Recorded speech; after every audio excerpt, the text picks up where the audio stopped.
जिले धान क्रय कमिटीर बैठक मंडी में कटनी छटनी उपरे गुरुत्वारोप। आसंतु देखिबा ए संपर्कित खबर। बिरुपा गेंगुटी दुआब अंचल कुहुंडा पंचायत कोठपदा रघुनाथ जीव मठ प्रांगण में कुंडी सेवा समवाय समिति पर चेंजिंग कमिटी पक्षर एक जरूरी बैठक अनुष्ठित हो जाइछि।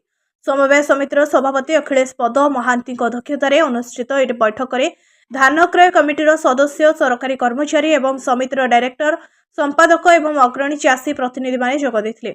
ए समवाय समिति पक्षर 400 चाषी चलित वर्ष मंडी में धान बिक्री पाई नाम पंजीकृत करिथिबा संपादक देवाशीष पंडा सूचना देथिले। चाषी मानक ठारू मिलर धान किणवा बेले कोनोसी कटनी छटनी न करू बोली प्रस्ताव आगत करा जायथिला। अन्य पक्षरे मंडी में उत्तम मानर धान देबाकू चाषी मानकू परामर्श दिया जायथिला।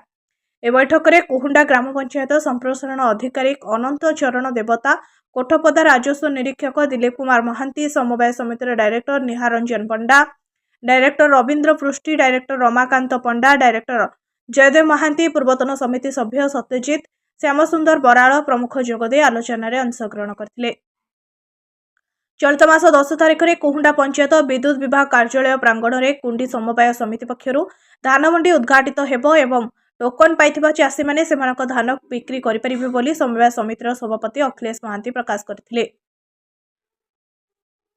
महांगरू दिवाकर राउत को रिपोर्ट, प्रयाग खबर।